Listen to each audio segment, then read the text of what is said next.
Alors, nous allons travailler avec le tableur pour calculer les termes d'une suite arithmétique ou une suite géométrique, et aussi pour vérifier si une suite est arithmétique ou géométrique ou ni l'une ni l'autre. Voilà. Donc, j'ai ici un tableur. Donc, j'ai rentré les valeurs de n. Bon, je vais recommencer pour que vous voyez un peu comment j'ai pu faire. Donc, la première valeur, je mets 1. D'accord. Voilà. Ensuite, pour mettre les autres valeurs, je prends la petite queue qui est là et je tire. Voilà, j'ai jusqu'à la 10e valeur. C'est pas la peine que j'aille plus loin. Même chose ici. Hein. Donc là, c'est le rang de la suite géométrique. Là, je vais m'intéresser aux suites arithmétiques et là aux suites géométriques. Donc pareil, je vais donc saisir la petite queue qui est là et aller jusqu'à 10. Voilà. Alors, on me demande par exemple pour la suite arithmétique de me calculer les différents termes d'une suite arithmétique de premier terme 13 et de raison 8. Donc, revoyons la définition d'une suite arithmétique. Donc, une suite arithmétique, on obtient un terme en ajoutant la raison notaire au terme qui le précède. C'est-à-dire qu'entre deux termes consécutifs, il y a toujours le même écart, et cet écart, c'est ce qu'on appelle la raison. Donc, je reviens à mon tableur. Donc, on me dit de calculer les différents termes d'une suite arithmétique de premier terme 13 et de raison 8. Donc, j'écris le premier terme qui vaut 13. J'écris 13. Alors, ensuite, pour le deuxième, je peux calculer de tête, c'est pas difficile. 13 plus 8 égale 21, mais c'est pas comme ça qu'il faut faire. Il faut écrire de la façon suivante. Il faut écrire que le terme qui va être là, il est égal à ça plus 8. Alors, ça, je pourrais écrire 13. Et donc j'écrirai 13 plus 8, mais ça marche pas non plus, puisque si jamais je modifie le 13, la case qui est là ne changera pas. Par exemple, si je décide après coup que le premier terme n'est pas 13 mais 22, ben elle va pas me calculer 22 plus 8. Tandis qu'en faisant ce que je vais faire, donc j'écris ici que c'est égal à le terme qui est dans cette case plus 8.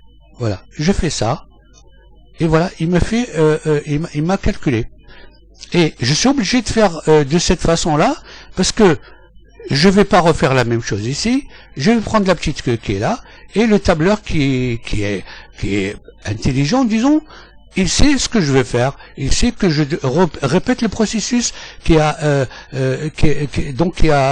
servi à additionner 8. Donc voilà, il me rajoute 8 à chaque fois, jusqu'à arriver à 85.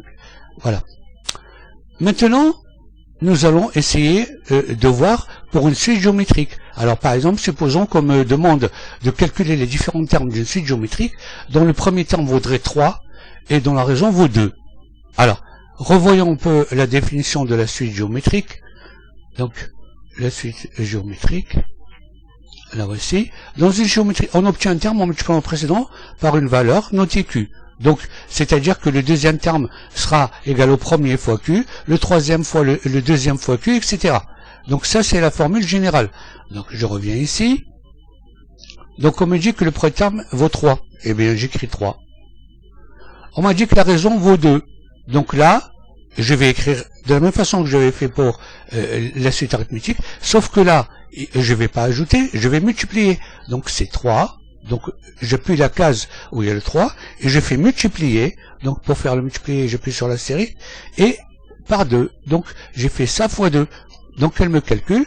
Et maintenant, pour les suivants, je n'ai plus qu'à me mettre ici, saisir la petite queue, et aller jusque là. Et voilà, elle a fait tous les calculs. Donc, voilà donc comment on génère les termes d'une suite arithmétique, et voilà comment on génère les termes d'une suite géométrique. Alors maintenant, on va supposer un autre problème. Donc, je vais essayer d'écrire 1. D'accord. Je vais aller jusqu'à 10. Voilà. Donc, on va essayer, pour que ce soit un peu plus clair, on va additionner un petit peu, et on va, voilà, et on va centrer. Voilà.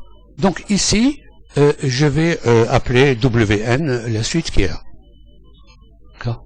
Alors, je suppose que cette suite, c'est, je prends un exemple quelconque, c'est 40, hein, 40, je vais dire 52, 52, pardon. ou même, je vais dire 53, allez.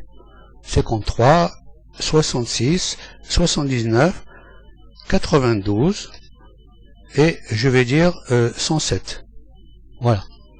On me demande de vérifier est-ce que cette suite est une suite arithmétique. Pour que ce soit une suite arithmétique, il faudrait que j'ai le même écart partout. Alors, pour le vérifier, je vais ici écrire égal, je vais calculer la différence entre ce terme et le précédent.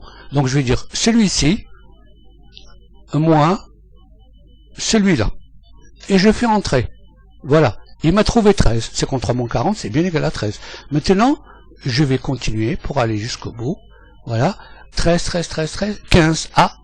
Donc c'est pas une suite arithmétique, parce qu'il y a toujours eu le même écart, mais il suffit qu'il y en ait un qui soit différent pour affirmer ce n'est pas une suite arithmétique.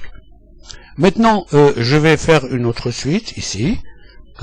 Je vais dire que par exemple ici c'est 4, ici c'est 12, ici c'est 36,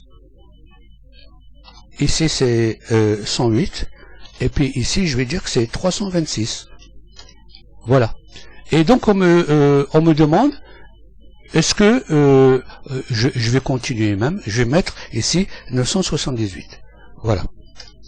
Alors, on me demande, est-ce que c'est une suite géométrique? Pour savoir si c'est une suite géométrique, il faut que les rapports entre deux termes consécutifs soient toujours les mêmes. Mais je dois toujours diviser, pour avoir la raison, je dois diviser celui qui est après par celui qui est avant. Donc ici, je vais faire égal, celui-ci, moins, divisé par celui-là.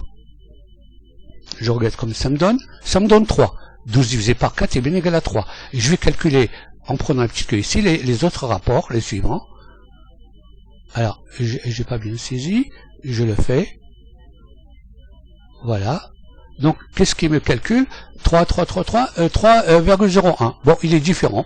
Donc, cette suite n'est pas une suite géométrique. Si c'était une suite géométrique, tous ces nombres devraient être égaux.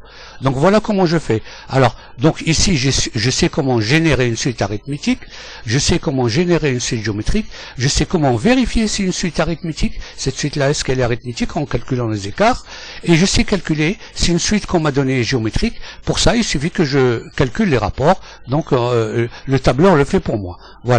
Normalement, on a fait le tour des suites arithmétiques et géométriques. Vous devez être capable de faire tous les calculs que je viens de faire. Merci à vous.